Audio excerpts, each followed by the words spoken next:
funny enough, seeing Gary content actually brought me and my father closer together. You have two paths. You have two timelines of joining VeeFriends and then ending up getting on the team. My dad got into the Web3 NFT space before I even did. Your intent is to have families come together and kind of bond over this.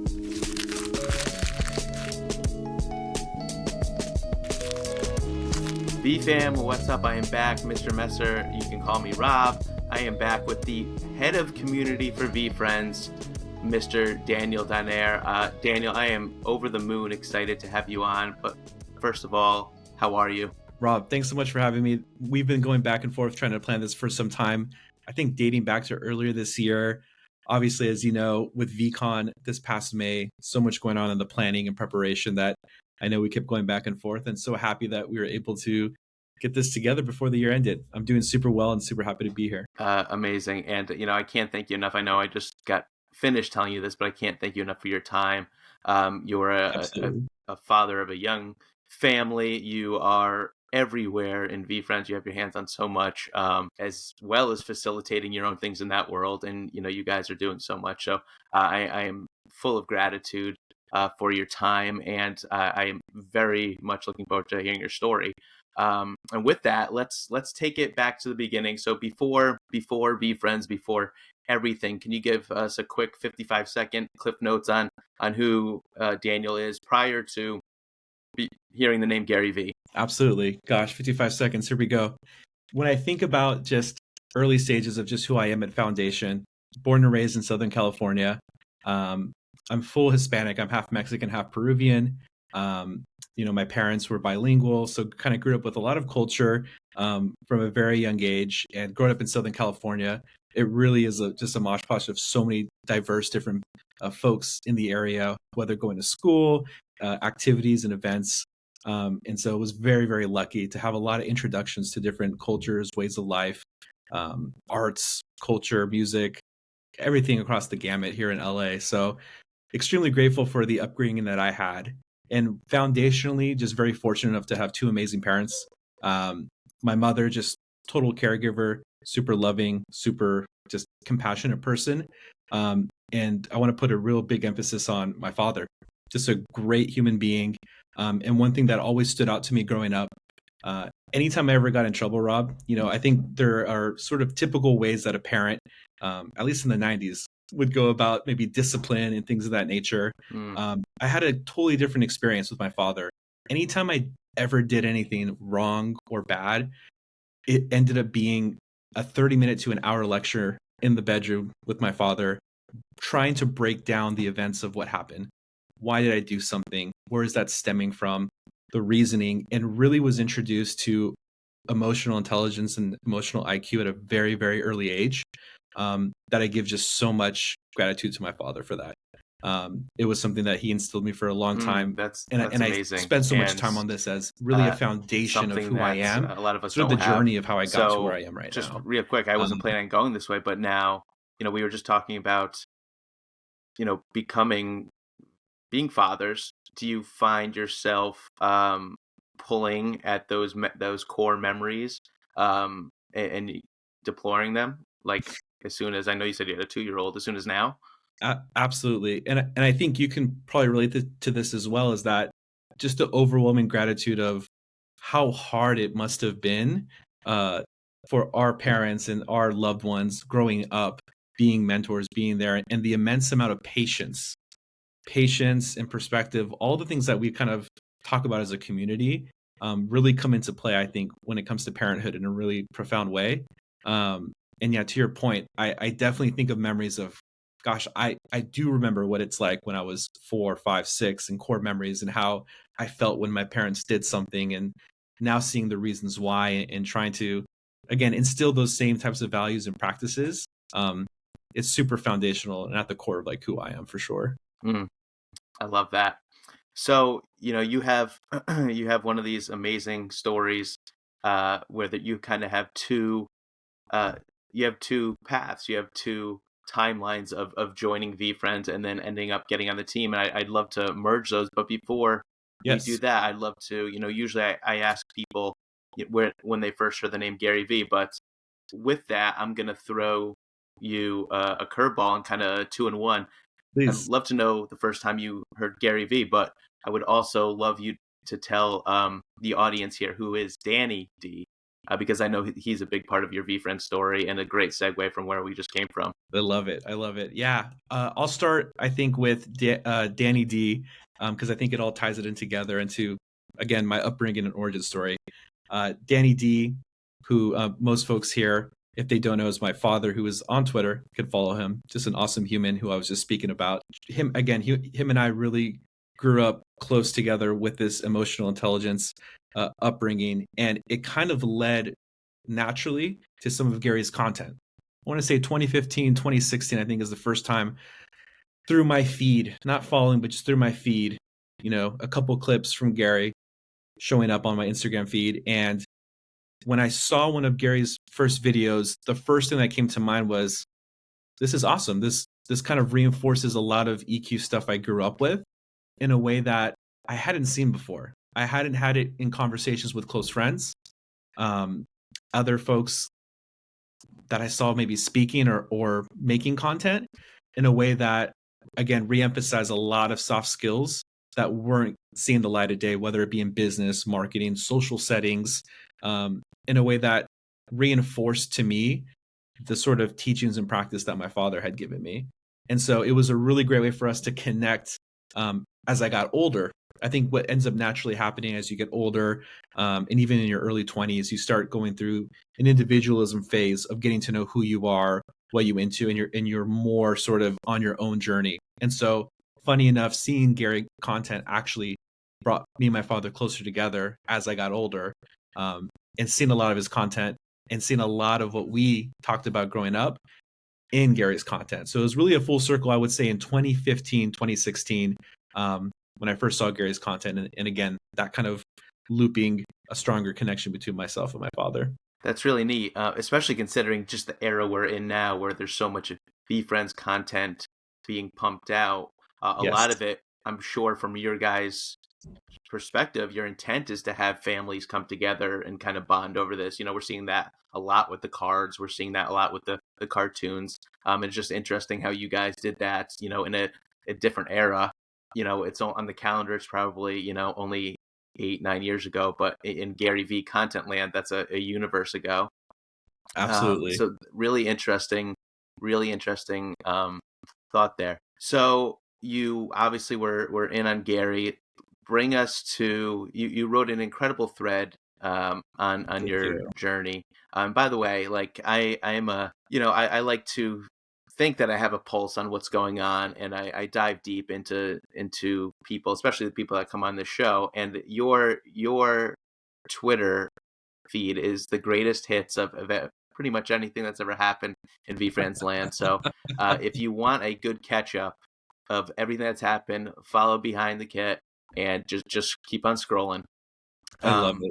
But take us to May 2021 and your story there, because it ends unbelievably. I mean, it's still going, but culminating with a 524 tweet where you got your hands on something pretty cool. Absolutely. It's an incredible story, Robin. I'll even go back just a bit of like even getting into the space, quite frankly. Once again, no surprise to me, but I think could be a surprise to folks. My dad got into the Web3 NFT space before I even did. So that alone was already a really interesting fork in the road journey of how this even came to be. And so I would say end of December 2020, I ended up talking to my dad about Web3, NFTs, digital collectibles. And so we had conversations ad nauseum. And in 2021, early January, just started doing the homework. As you know, around that time as well, Gary's talking about it, doing the homework, onboarding a lot. And I think as we look back at 2021 days for years to come, history will look fondly on just the education, the onboarding, really just breaking down a space that even to this day to folks is so complicated. But again, started my journey around then as well. For myself, like I think a lot of others, Nifty Gateway was sort of my gateway into the Web3 space, into really trying to understand fundamentally what is blockchain, what are NFTs, custodial, non-custodial, hot, cold, centralized, decentralized versions, hybrids, all of that was happening in the early 2021. And so sure enough, once Gary had announced VeeFriends, it was just this culmination of what felt like happenstance. I think when we go through our own journeys and subjective experiences in life, we kind of make our own connections and sort of narratives for our story. And for my story, at least at that time, me and my father just put two and two together. We happened to learn about the space together. We happen to follow Gary content, and albeit passively. I won't claim to be someone that was a massive Gary fan that was constantly following everything, but found immense value in moments of content that really, really reinforced a lot and really helped me along my personal journey. So when VeeFriends was announced, we were just ecstatic. It just made a ton of sense and was something that we wanted to get involved with, whether it was minting or just simply being part of the community. When May came around, the Discord was launched. We're there day one, joining, following, learning, all of the above, and connecting with the community. At that time, my wife was pregnant with our firstborn that was due to be expected in August of 2021. At the time, we were living in Washington, D.C. Again, born and raised in LA. We moved to DC in 2017 for her work. And then once we found out we were expecting, we started making the plans to come back to LA. So it's May. VeeFriends is about to launch. At the same time, we're expecting, working our way to move back to Los Angeles. And with that, zero time to focus on the VeeFriends mint. It's getting pushed back. The price of ETH at that time. Just no shot that I was minting a Series 1. Meanwhile, on the other side, as my wife and I are in our own world, my father is conjuring up whatever ETH possible to mint a VeeFriends Series 1 when it launches. Sure enough, he mints 2 cores. I'm ecstatic for him. I'm bummed that I can't participate during this period. But to your point, something insane happened during those heydays.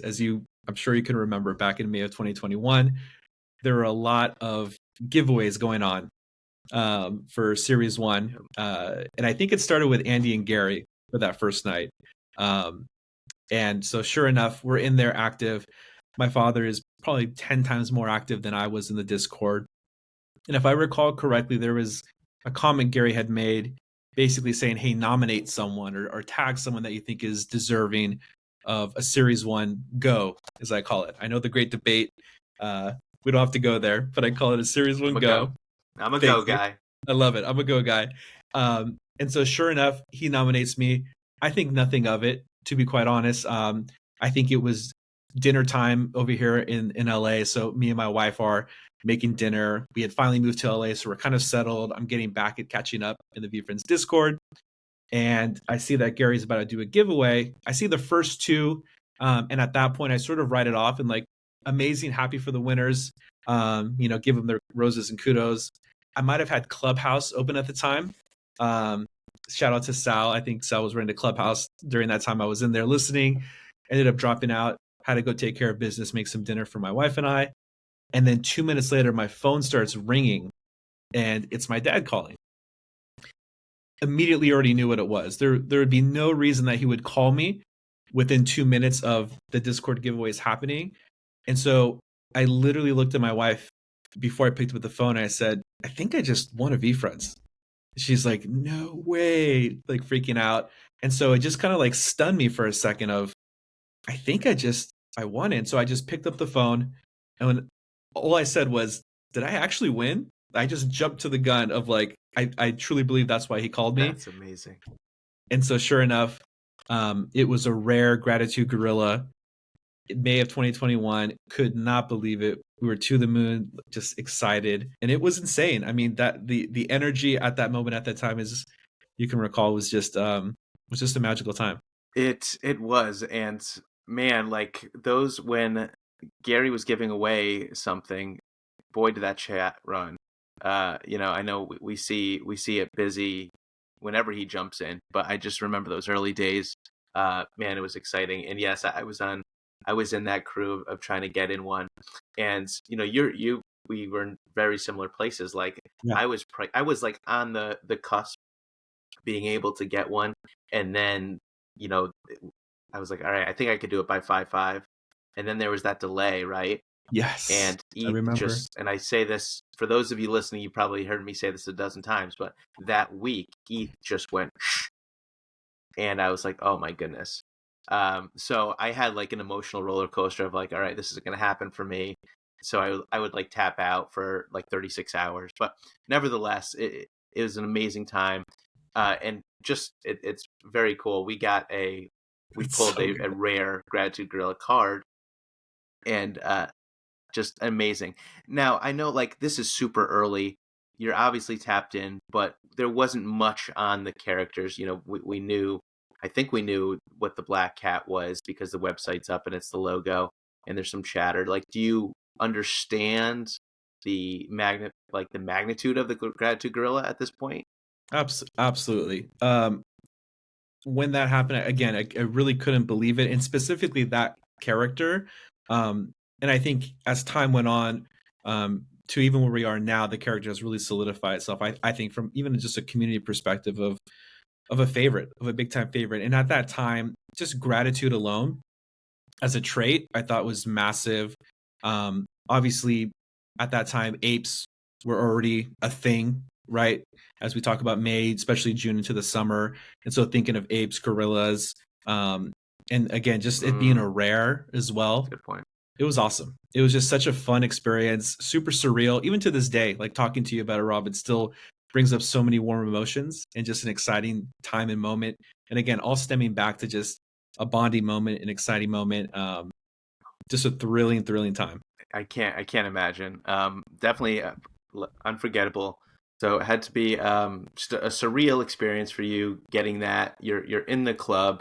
Uh, you're officially a V friend, a V1 holder. So I'm interested in. I know you said you were in Clubhouse, obviously tapped in with Discord.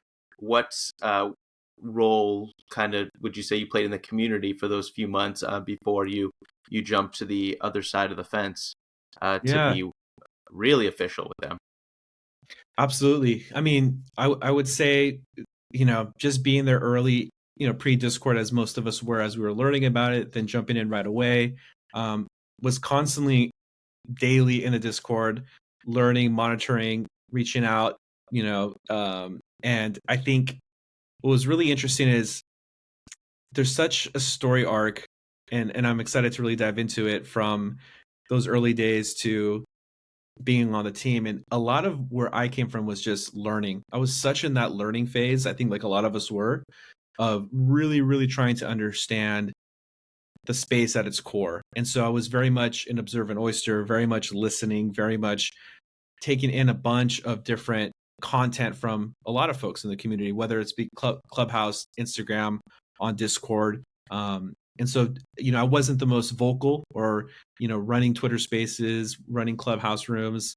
But I was very much ingrained in just trying to soak in as much as I could about people's different perspectives, the different ideas, or even like speculation talk that was always fun in those early days, especially in Clubhouse. Trying to learn about new artists. I mean, I definitely came into it initially pre PFP stage where I was really just into the art and collecting a lot of art on Nifty Gateway, as that was kind of like my early onboard into the space. But I would say very much active participant, not as vocal, but very much observant and really just trying to learn and learn and learn, with just affinity for what VeeFriends was doing and is still doing, trying to accomplish this goal of making soft skills cool. And so to me, I cared and felt strong about the brand and the brand play of what VeeFriends is all about. And to me, that was the hook in.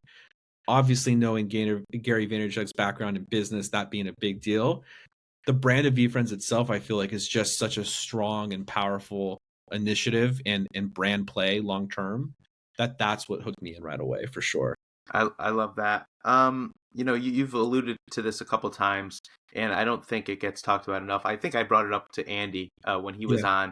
on, because I just don't think it gets enough airplay. But it's a huge theme now with the cards and bringing on everyone.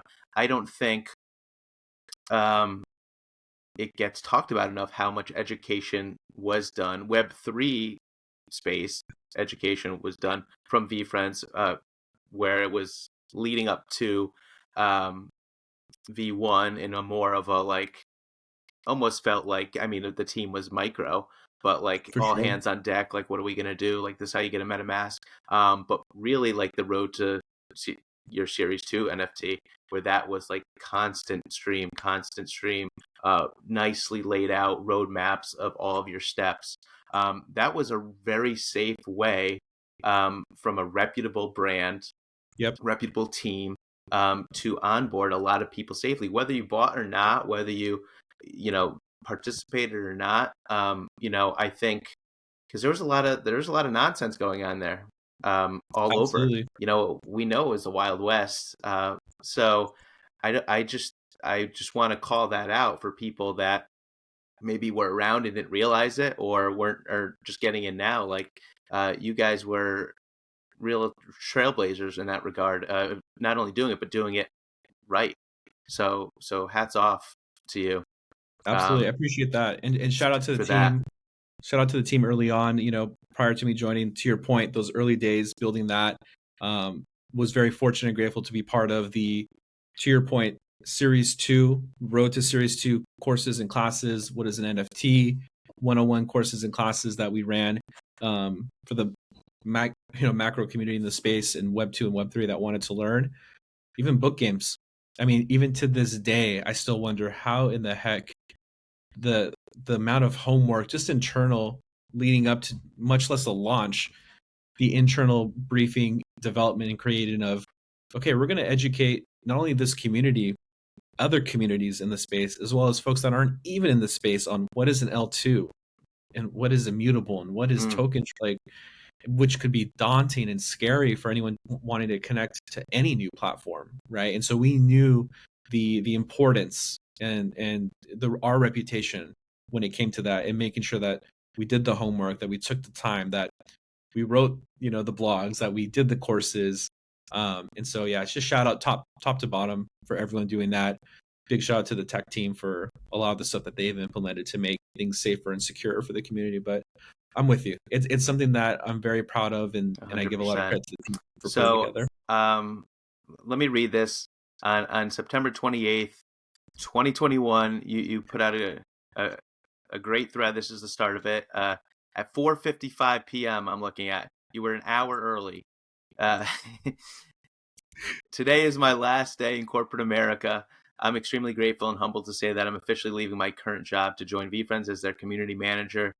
Uh, I'll let you take that and run with it. But in essence, what happened to get you to that moment?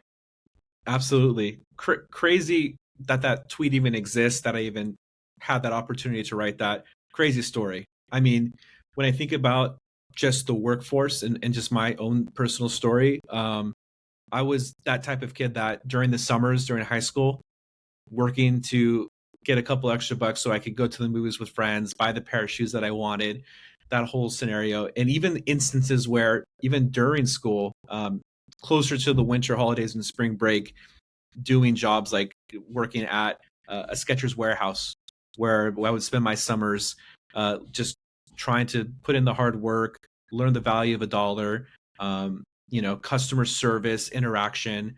That's kind of where it all started for me. And that's, mid 2000s, right? Is kind of where I guess my job experience begins. Led myself to working at a local wine shop here in Southern California, that my mother created. She loves and appreciates wine. My uncle, her brother as well. And so my mother, stepfather opened a boutique wine shop with help from my uncle. And that was another journey where it was the family business, where, after high school, I would go to Santa Monica Community College to study. And then in between there, help out at the local wine shop, wash dishes, help plate food where I can.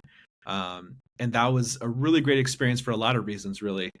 Just to have an appreciation for wine and that type of education, I think is super cool and fun. It's a great, table discussion talk, or at parties talk, to connect with folks. Sure. And even more so was having like conversations with the customers. It's a different clientele for folks that go wine tasting. Typically it's the local business owners around here that went there, or, the blue collar worker. I mean, it's just like a diverse set of clientele that I thought was super cool. And I was able to interact with so many different types of people that, spent several years there. I actually met a CEO of a nonprofit. His name is Kami, who worked in Santa Monica for this nonprofit called procon.org. Super, super simple nonprofit mission. It's to do research and create articles on controversial topics in a pro and con format. Thought it was super cool. It was super relative to what I was doing and learning at school, and had incredible resources to help with some of the papers that I had to write for college homework. And so I thought it was an awesome opportunity, again, to pivot from doing retail, doing hospitality, and jump into this nonprofit. I was studying journalism at the time, so doing research and helping out initially as an intern. I thought it was a great opportunity, and it ended up being the jumpstart of everything, really. Paid my dues there as an intern, did all the work to help all the teams out, doing research, outreach to certain schools to use our curriculum and program to get funding. Super awesome. From there, I then transitioned into what I would say is probably traditional corporate America, a super entry level job at DirecTV. For some of the younger listeners who don't know about DirecTV, back in its heyday, it used to be the home of NFL Sunday Ticket, a satellite service company for cable television that is not nearly as relevant as it was decades ago, but started there as an internal support center agent. And essentially, all that really meant was that all of our internal employees would have a hotline for any technical issues that they had, and you would be your traditional IT help desk. So I started there for several years at DirecTV. That was my start. And again, as a young kid out of Southern California, just doing my best to do great work, be on time, show up, and be that support person for the team. And ended up staying there for almost a good amount of time, about 9 years. During that journey, went through a company acquisition merger where AT&T, probably one of the top 3 telecom companies in the United States, then bought DirecTV. So that was a really pivotal, interesting point in my career when that happened. But it did open up opportunities, climbing up the ladder, so to speak, to really get out of the more technical one-on-one support and being more of a business tech liaison for a lot of our mission critical and important launch and releases for all of AT&T's products. So an amazing opportunity, and that's kind of where the corporate America line stems from. What were the steps that pushed you to get the job? I mean, at the beginning, everybody wanted to work for. I mean, a lot of people, I'm sure, still have those aspirations. Of course. But when Web3 was the hottest thing, when VeeFriends was out, like people really wanted it. I know I did. Absolutely. I mean, it was a culmination of so many things, Rob, and where it really stemmed from was it all really started at the hospital where my wife and I were ready for our firstborn to be born. Absolutely incredible. The day he was born, over the moon, life-changing, as you know. Firstborn, our son, my wife, super ecstatic, great moment. Unfortunately, it was during all the COVID stuff, so it was just us. We were kind of like isolated. But again, we were able to have time for ourselves, our new little family. And unfortunately, a couple of days later, there were just some minor health complications with my wife after the delivery. And so we ended up having to stay at the hospital for a couple more days. Fortunately, all was good. She's great today. But during that time, as you can imagine, I was up all night, couldn't sleep, just wanted to make sure that everything was okay. And during that time, I had seen, I believe it was a Twitter post that VeeFriends had an opening. And it's 2 a.m. I'm in the hospital. My wife's asleep.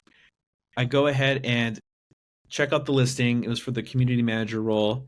And I just kind of went for it. I just kind of felt, again, talking about the subjective journey, sort of stars aligning, really aligning with the brand a lot, really thinking like, gosh, I would love for my son to know about these characters. Like just father mode turning on 2 days after.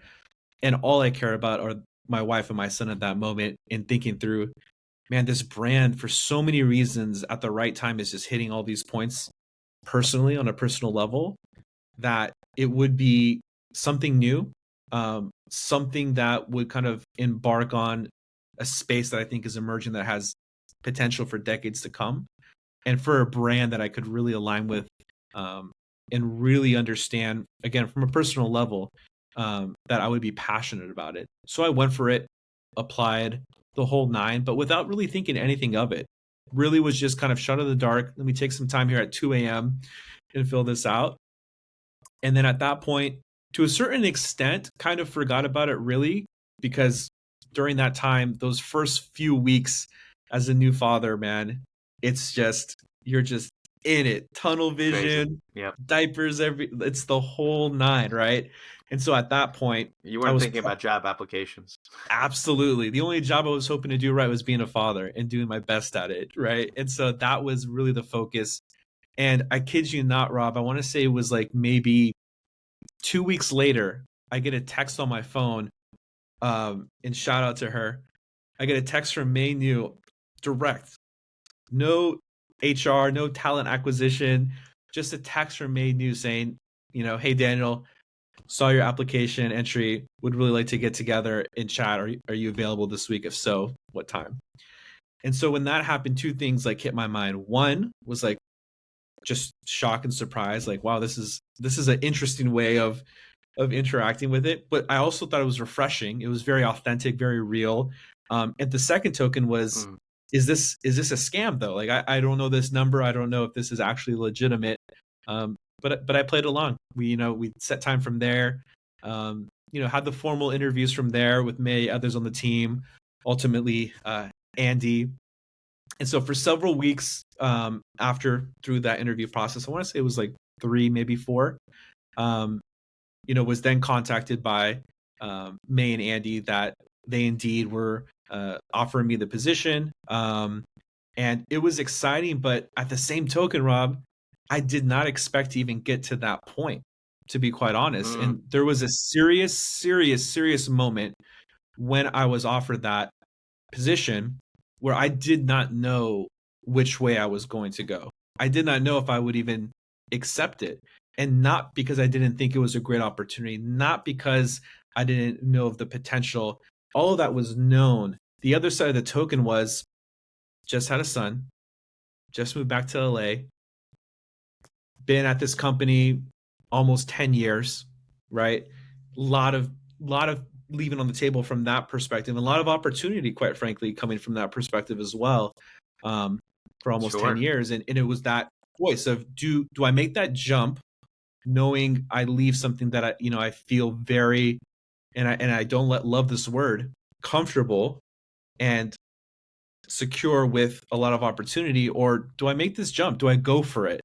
And so at that point, so much love for my wife. She was on board either way. She's like, you can't make a wrong decision here. I see the pros and cons on both sides, but whatever you decide, I know it's going to be the right call. And ultimately, took about a night or two, and ultimately just knew that it was an opportunity where I just had to take it, and I just knew the potential, and that to me was exciting. Starting with a company at the ground up, starting with all the potential, and really, really believing in the brand. I just had to make that leap, because I just know if I didn't, I would be wondering what if, and I couldn't be happier with the decision. Awesome. So I'm gonna presume you were happy you made that choice and took the job. It was the best decision I could have made. Amazing. And I think we're all happy as well. So that tweet is on 9/28. I'm not sure what date you officially started, but I do know that Gary is known for moving markets and for making it ruckus and pumping. But you join on somewhere around 9/28, and a few days later, Gary sells $1 million worth of child doodles at Christie's auction on October 1st. So you had to have something to do with that. I absolutely not. What was kind of crazy about that timing too, Rob? It was during that timing. I believe the 9/28 tweet was when I got the offer letter and then responded back. And so I was super excited. And I had been wondering prior to that why I hadn't heard any update before. I was like, gosh, I wonder if they're like reconsidering. Like that was prior to 928. And again, even up to 928, had no idea what was to come in October. When Christie's happened slash announced the whole thing, it all just made sense of like, totally got it. The team was super like focused and like this big announcement was coming at one of the biggest art houses ever. It was incredible, but unfortunately, nothing to do with it. But it was definitely several days after But started. but what a time to get in. I mean, the market's good and everything is. I mean, as a community manager, it was probably a nice time to just slide yourself in there and kind of get to know the lay of the land when things are just great. Absolutely, At least absolutely. from the outside.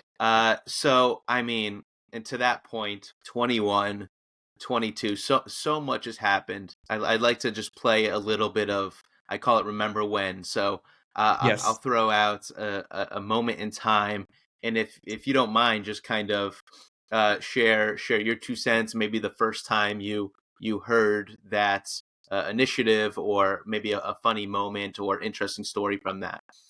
sure. Well, actually, first let me get this off my chest.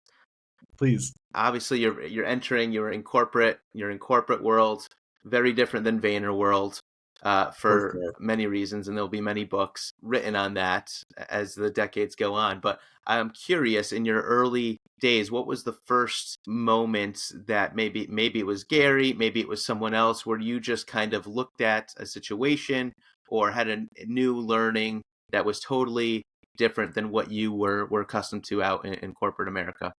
Absolutely. I think one of the most things was just and I wouldn't even put it on any particular individual, but more the culture at play.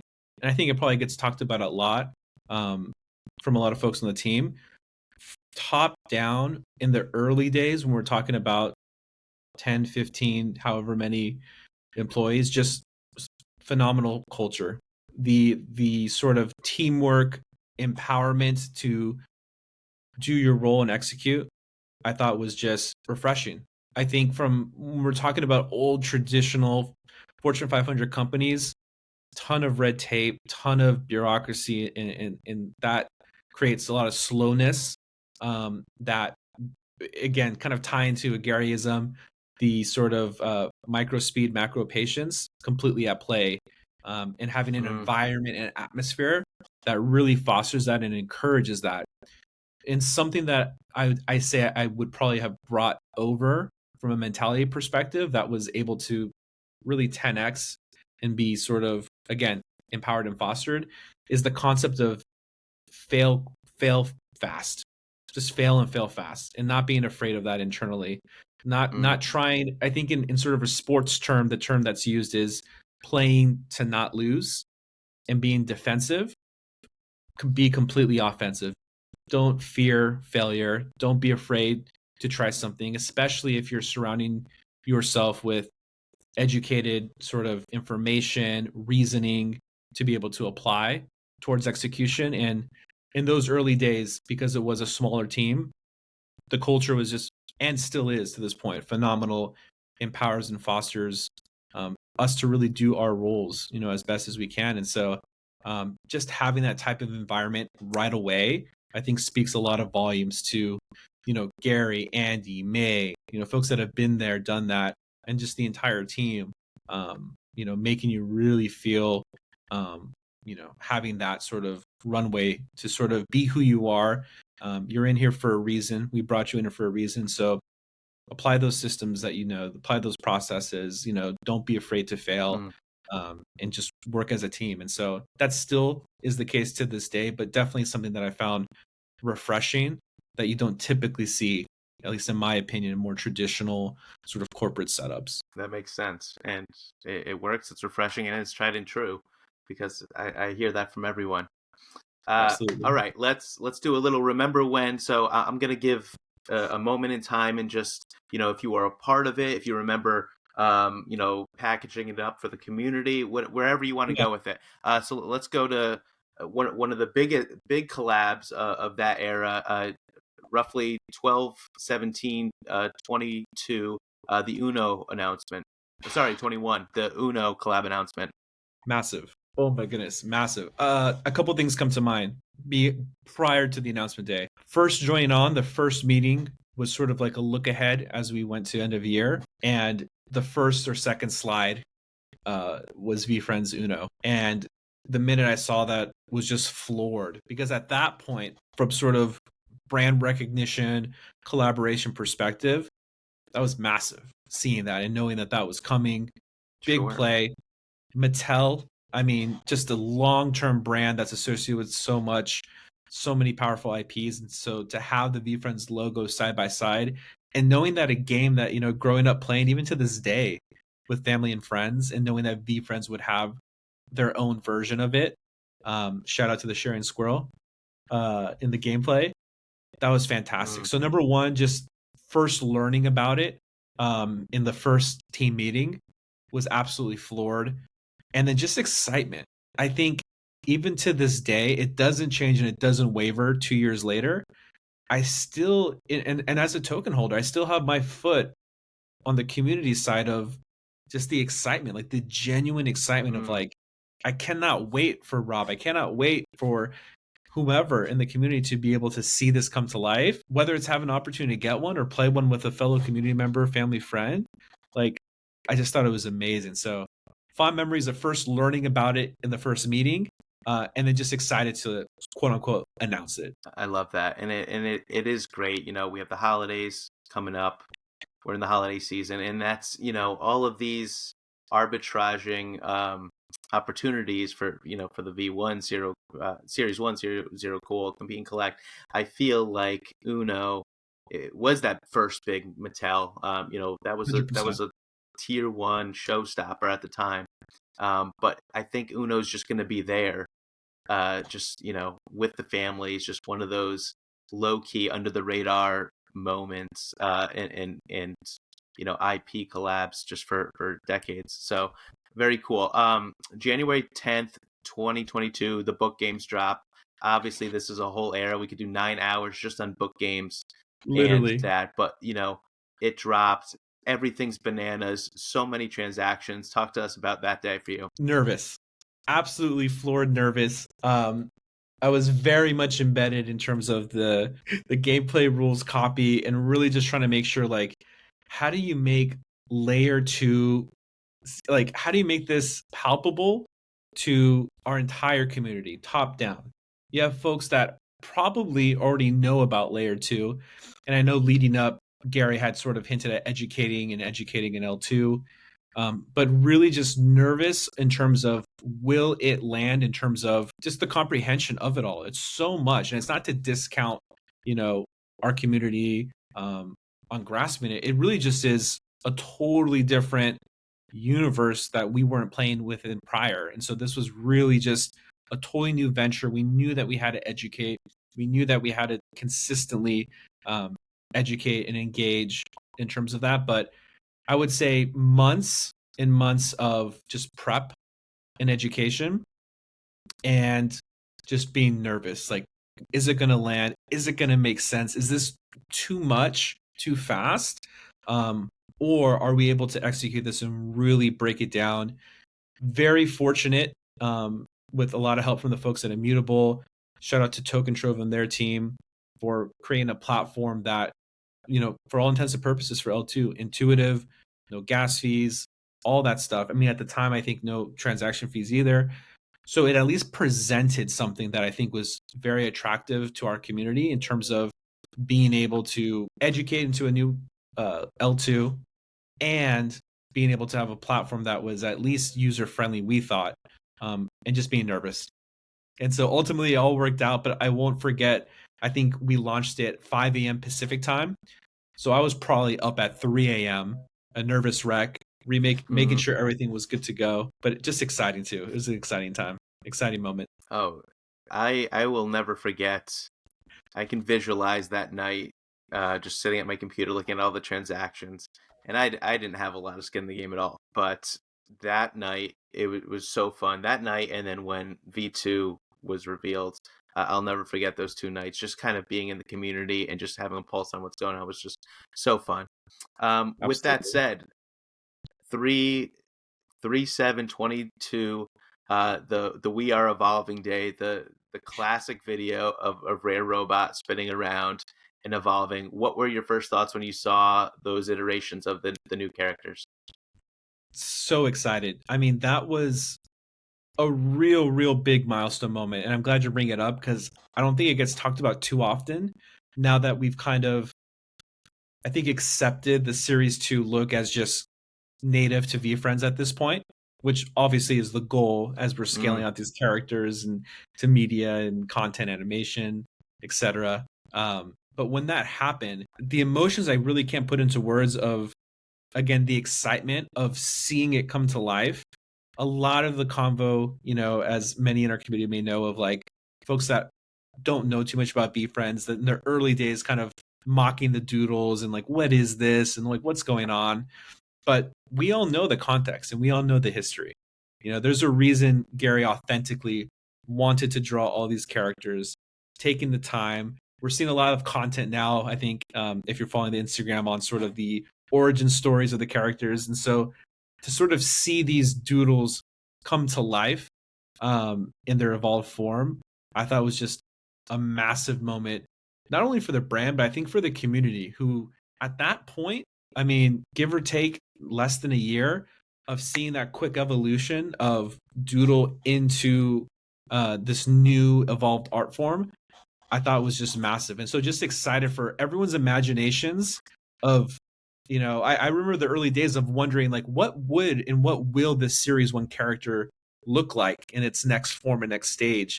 And so to kind of see that reveal initially at its core and then throughout the collection as we hit April was just exciting. I was just excited for everyone to experience that in their own way because it was just massive, super massive and underrated day. it was a wild time. So much was happening with the series 2, with the book games was still hot, the friends list, the new 50 new characters, the zero cool, Yep. and then Gary doing what Gary does and eliciting excitement and attention on it. It was a wild time for spaces, and with that said, I'm gonna just do a quick sidebar, and forgive me if I'm mistaken, but you guys weren't doing that many, if at all, official VeeFriends Twitter Spaces. I mean, now you have the weekly 555. Yep. You do special ones for big announcements and collabs and interviews, Yep. but you were kind of quiet from the official account during this crazy era, Yep. and it was all, let's call a spade a spade. Most people were getting all their information from Jeremy Spaces and from Absolutely. GMV Friends in the Morning, Sal and Yep. or Jeremy. Yep. So since we're in this remember when kind of flavor, I'm interested in like how did those conversations evolve with you guys internally? Like, hey, For sure. or did you purposely wait on it? Were you listening in on how spaces were going in the community? I'm just very curious on that. For sure. Yeah, I think a lot of different reasons in general. I think VeeFriends in relation to other projects earlier at that time has always, and even to this point, have done things differently too. I think that's been something, for better or for worse, however it's been taken. I think that's, we've always been authentically ourselves in that way. And I think during that time, there was just, I think, a lot happening, a lot of announcements, a core team really fine tuning, how we're operating, what we were doing. There was just so much happening that I think there was definitely a lot of listening. We also thought there was a lot of value in that community networking that was going on because of that. There was, Mm, for lack of a better term, a void that was being filled in a positive way. Whether you're talking about Jeremy, now he's on the team, which is awesome. Work with him quite a bit.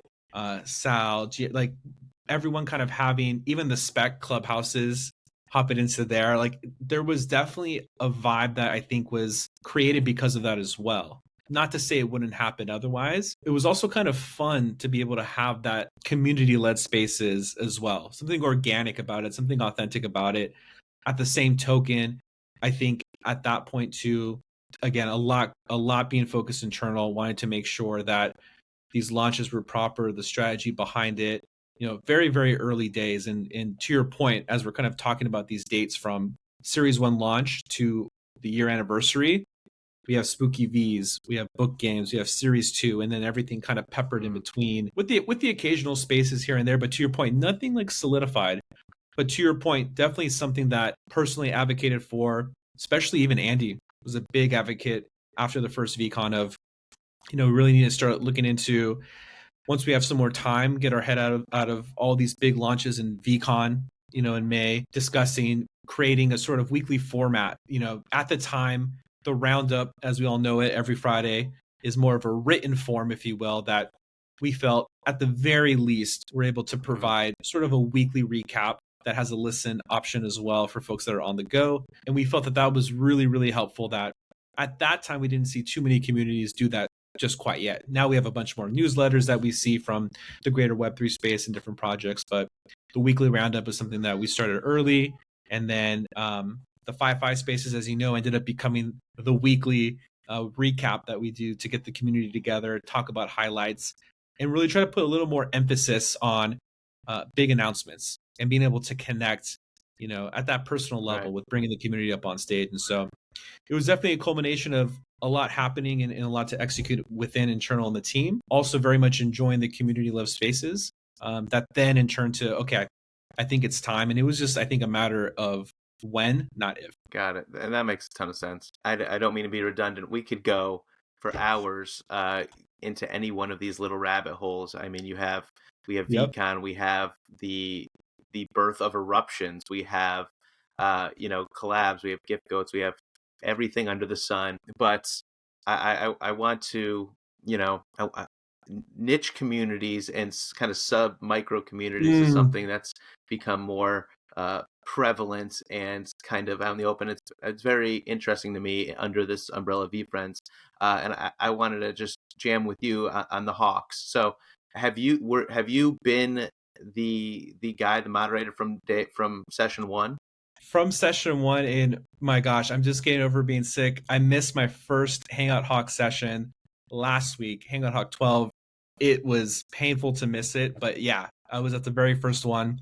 It's always a great time. That's what I thought. So my last little remember when is when you talked to me about that origin story. You were going to be the moderator, and now we know you've moderated many spaces, but to have that opportunity to hang out with Gary in this little micro community, talk to us about that. And I'd love to hear how it has evolved from the beginning. For sure. Absolutely. From your perspective as the community lead, staying through this series of time, the small series of time with this little community. Absolutely. First of all, shout out to the Hawks. Caw. Big shout out to the Hawks, man. Such a great crew. And to your point, stemming back to the first session, it was surreal more so because I really had immense gratitude for the holders. Like I felt very, and even to this point, I hold a very, very high responsibility that I know these sessions are extremely important to holders, important to Gary to provide an opportunity to give value back, and for the token itself. We're talking 300 access tokens that only exist in this ecosystem, which is incredibly low supply. And those early days was really trying to work with Gary to understand what he wanted to get out of it for the holders. What's the value for the holders here? And a lot of it in those early days, naturally, I think for a lot of holders was a lot of talk about VeeFriends, the tokens, the possibilities of blockchain, other projects, creating your own NFT project. It was just such a hot topic in those early sessions in 2021, 2022, that the one thing I instantly can tell you that I've seen a shift in is conversation. A lot of it initially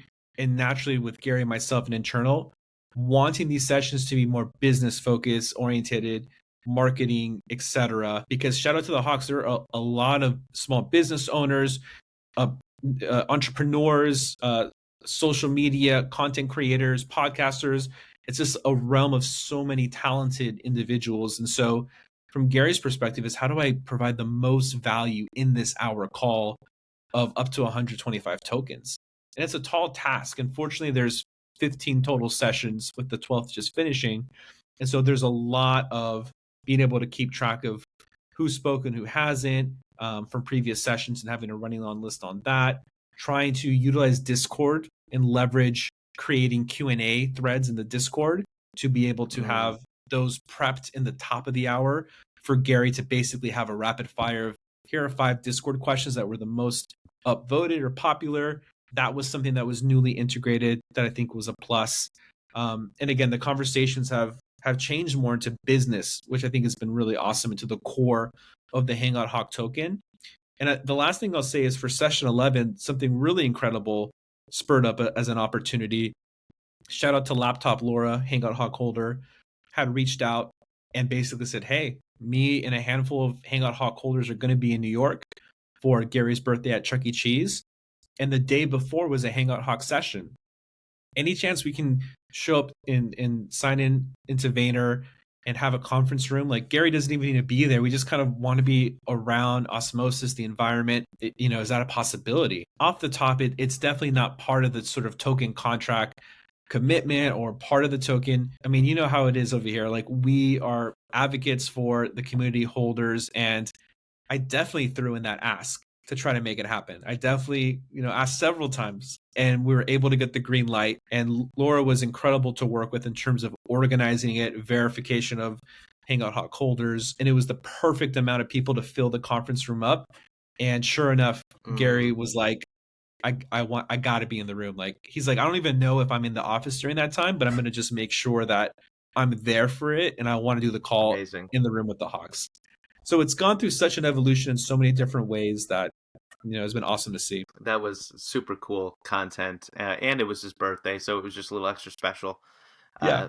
So awesome. I asked D-Rock this because, just trying to put myself in his shoes. You obviously, he spent a lot more time directly with Gary than you, but Sure. there's patterns to what Gary says, and I know no two hawk calls are probably alike, but I'm just curious, like, has there ever been something that Gary has said, even if you heard it a bunch of times, maybe just the mood you were in or something happening was in your life, where it just kind of hit different and it just struck a chord with you? Oh my goodness. I mean, it's such a good question. And I'm even trying to see if I can just pick a content piece that really like stands out. Honestly, just one thing in one word that has always kind of just stuck with me is really just, and we hear it all the time, perspective. And it sounds like the cliche answer too sometimes, but it really, really goes a long way. And it, to me, bleeds into other aspects and traits that, some of our characters embody. But having perspective and from a personal level, from how someone else may see something or feel, to me, having that sort of lens in life, just reinforcing hearing that has just done so much in terms of not only how I see things or approach a scenario, good or bad, but gives me sort of like the understanding to receive things a certain way as well, if that makes sense. Whether it's someone super upset, 100% the way I does it. receive that is so much different now than 20 years ago. The way someone, there's having that perspective, understanding, to me really goes a long way. So anytime I hear him say that word or sort of go down that rabbit hole, whether in content or through a virtual call or in person, it always just serves as like a positive reminder for me, for sure. So he has said that VeeFriends is a community in a sea of non-communities, and you are the head of that community. How does that make you feel? Just a big responsibility. It's something I definitely don't take lightly, and it's something every single day. The top of my mind is I got to read everything in the Discord on all channels ASAP. Shout out to our amazing Discord moderation team. Just an amazing group of individuals across different time zones that I have the luxury to be able to connect with in bi-weekly meetings to catch a pulse on what we're seeing at different time zones, good, bad, otherwise. Shout out to Nick Corso, who I know you've had on, our community success lead, who as well helps me fill in the gaps to catch me up, keep me on pulse. But it's definitely something I don't take lightly. And in any single activation that's upcoming, I kid you not, all the feedback, all the positive, negatives, concerns, excitements, wishes, and wants, we see it all. We see it all. It's intaked. Um, it's given into team leads of different departments of just awareness of, hey, this might be a better scenario, or this didn't work out this time, or this was awesome. This was an awesome claim. This is perfect. Met the mark. And so not everything will get through, and not everything may happen or be implemented, but it's something that I strive daily to make sure that the different perspectives, the different wants, even just positive reinforcement too, all of that is super needed, wanted, and in the minute that doesn't exist will worry me. So for me, I'm excited about it every day, grateful, but I completely am not naive to the immense responsibility that comes with it. But that just drives me every day. Amazing. Two more quick ones, and then a quick last segment to wrap it up. Let's do it. And this is, I'm definitely putting you on the spot here, especially to tell you to do it quickly. But being at the top of the community, and this is very hard for me to even say, but what's a moment that maybe it's at VeeCon, maybe it's something you saw in the Discord, on Twitter, that you just made you feel very proud to be in your shoes as community lead for this group of people? That's such a great question. I probably have two or three, and I'll try to rapid fire because I know I'm kind of cheating and it's not one thing. Number one, just the first VCon. I think for a lot of people, that just being the first place of interacting with folks that you've been on spaces with, Clubhouse, Discord, otherwise, and actually meeting in person for the first time and connecting, that to me, I'll just never forget. Just amazing connections. VCon 1, albeit I did get sick towards the end, which was the worst, but that was pivotal. That was really a big moment of just like taking as much time, and I did it this last VCon too as well, really trying to take a 5-10 minute like encounter to really get to know the individual, and 9 times out of 10 it's folks that I'd never met in person, and so to me that was massive, big. Secondly, throughout these couple of years, a lot of one-on-one calls.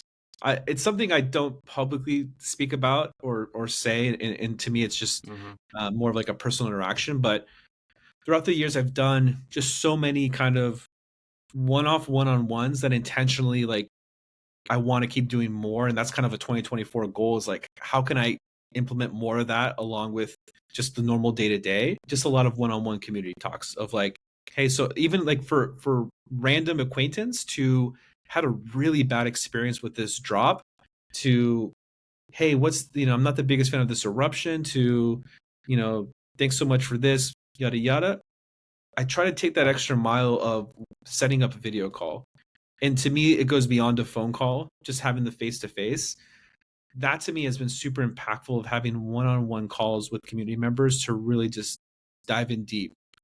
Horrible experience, wasn't able to get this product that I wanted, a tech issue or what have you.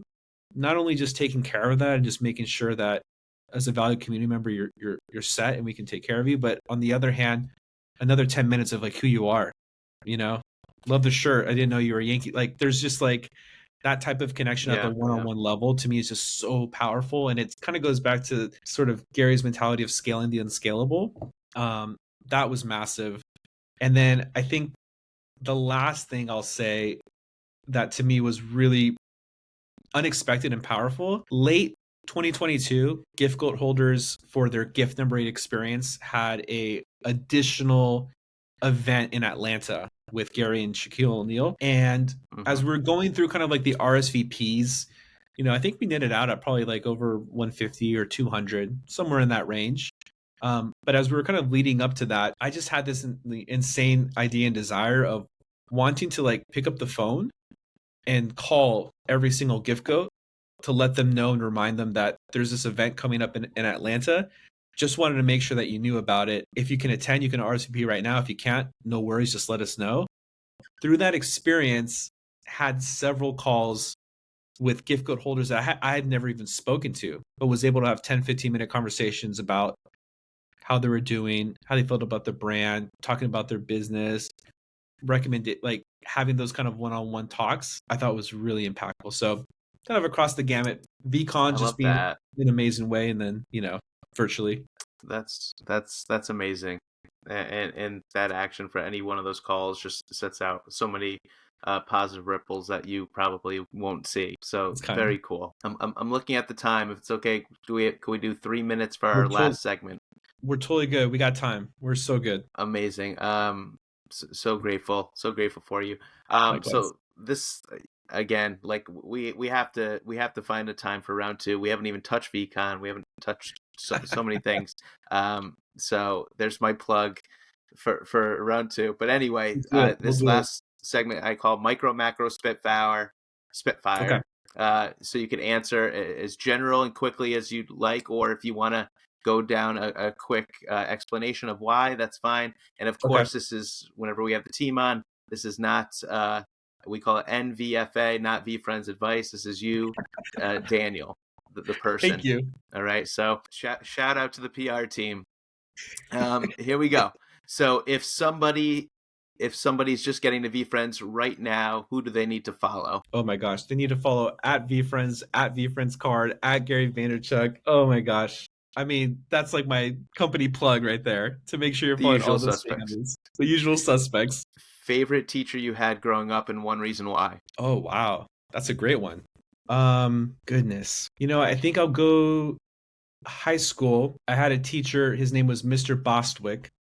English honors teacher and the head of the newspaper, was my introduction to writing, journalism. Him having an immense background in that really just, I think, prepared me for my college days and just life. He definitely was, teacher slash mentor, I would say. What was your favorite IP as a kid? My gosh, it was this thing where like Pokemon meets Sesame Street. I forgot what that brand was called. You know what? There's so much. I would probably say Charlie Brown. Charlie Brown. I was a big Snoopy guy, Nice. even to this day. If all of the social media platforms disappeared, but you were allowed to keep one, which one would you keep? Twitter, X, like it. There's just and I say that as I'm thinking through, like, do we count Discord into this? Because if so, there's a little battle there because of the real time. I would say selfishly, like personally, it would be Twitter X. If it was, it would depend. Because Discord, I can go in there right now. Like I have it on my side right now, just all the holder chats in general, etc.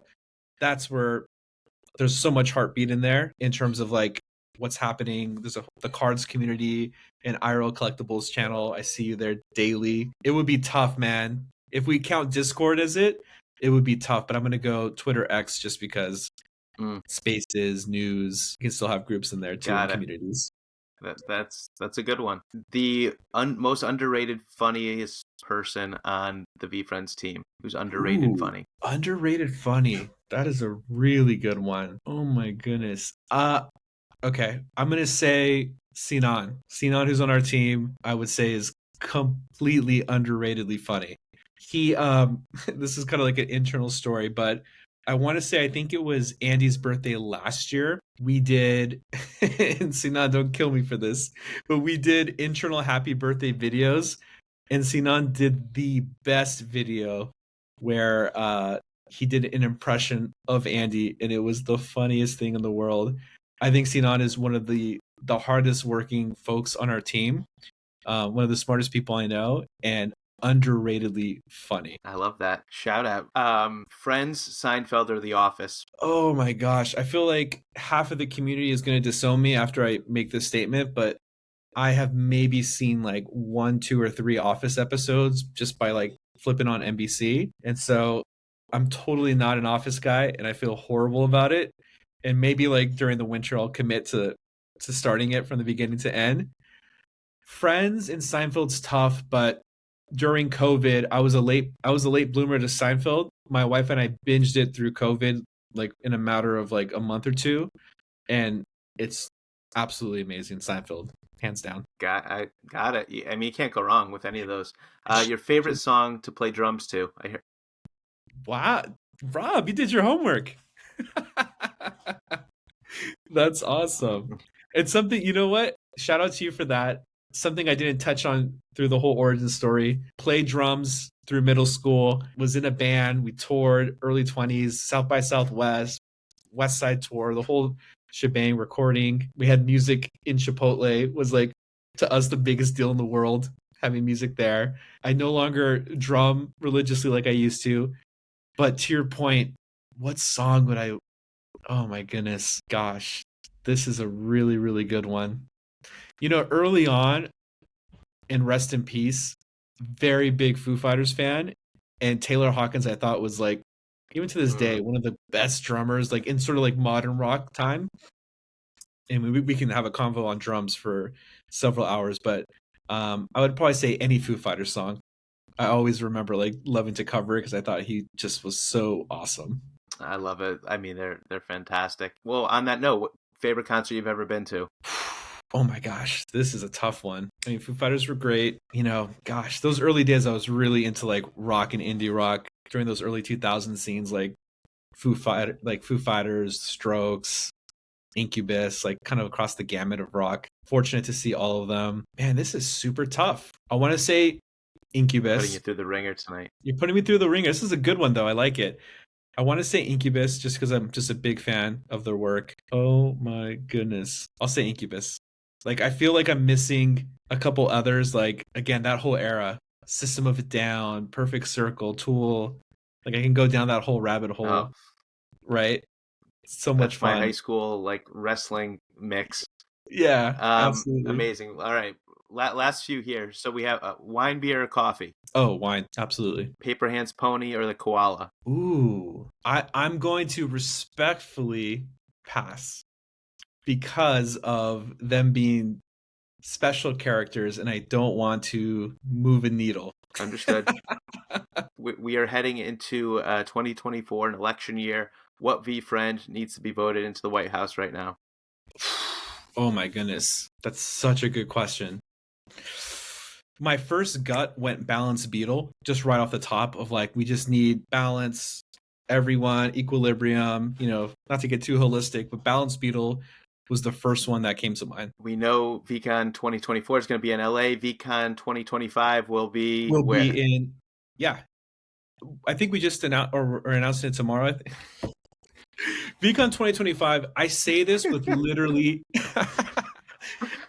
I say this with literally zero insight for the record. Everyone can vouch internally. I have zero anything. I'll say this.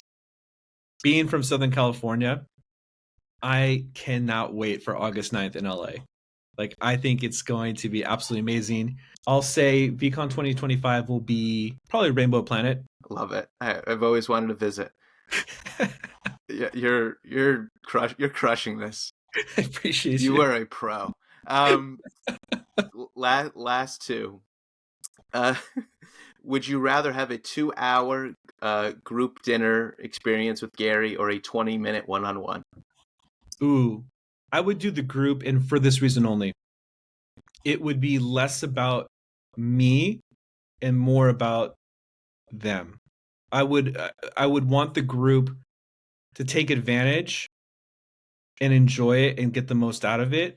And me just even being in the same room as those people, for me, is enough. The conversations that I could listen to and engage with and interact. But 2 hours meaningful with the group, and I guess it would depend on the number, but nevertheless, I would go that route in hopes that every one of those individuals can snag 5-10 minutes of Gary's time and really get the most out of it. I love that answer.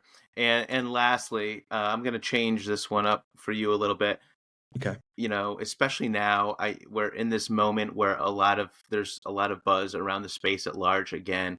A lot of people are coming in from cards as well, so it's like we might have coming from all angles. When people ask people inside of our community, what is the VeeFriends community like? What would you like to hear them say? It's like family, just like family. I mean, it's been like that so much from the top, and then I think as we go through Bear, I mean, I'm here, you're here, we're all here for a reason. We truly believe in the brand. We truly believe in the community that has been part of it in so many stages, right? We have sort of this OG term of like from the early days that we can both embark on, and that's beautiful. And I think, in no way also discounting folks that came along the way, whether their point was book games, whether their point was Series 2, whether it's cards, quite frankly. And I think no matter what point of entry it was for you. The important thing is that you're here. And to me, you know, I think we do such a really great job, and shout out to you and so many in the community that provide, whether it's provide content, education, welcoming, you know, in the Discord, in spaces, you know, in real life, whatever the case may be, just family. And I love that we've consistently, I think, stayed welcoming and you know, not to go too down on a rabbit hole, but I love what VeeFriends Cards has done to continue the journey, you know, as one of the sub communities, because there are many and will be many, you know, as we continue to grow. There's going to be so much under the umbrella, different verticals that are going to lead, in my opinion, to folks coming into the digital collectible ecosystem naturally.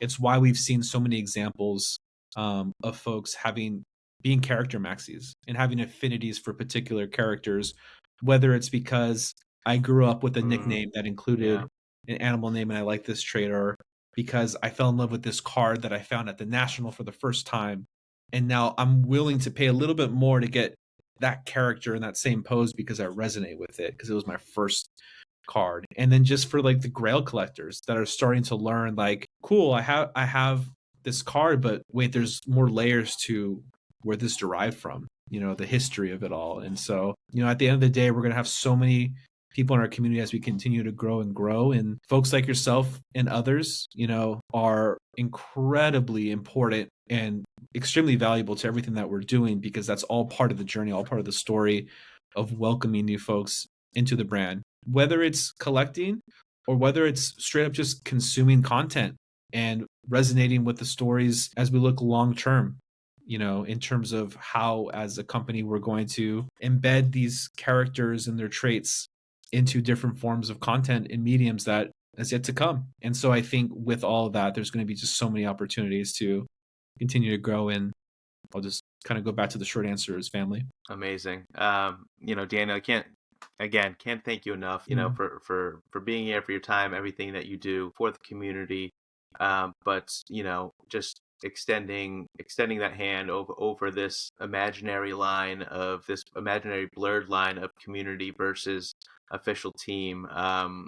You know, because in the end, it is all family. Like you hit the nail right on the head there, and just being an amazing community leader, and the more I'm getting to know you, an even better person. So can't thank you enough for your time and being on, and just keep on crushing it, my friend. I appreciate it. Much love to you, Rob, and everything you're doing. Shout out to Chels. Shout out to all the different sub community groups that I know we touched lightly on, and we could have sessions on book games, holder groups, community led initiatives. We could really go down the gamut, and I know we're just touching the surface, but thank you for everything that you do. The content that you do is excellent. You know, I've been following it, and so to be on here is truly an honor, and I really appreciate you taking time out of your day as well. It means a ton. All right, appreciate you. We will talk soon, and see you at VCon. See you at VCon.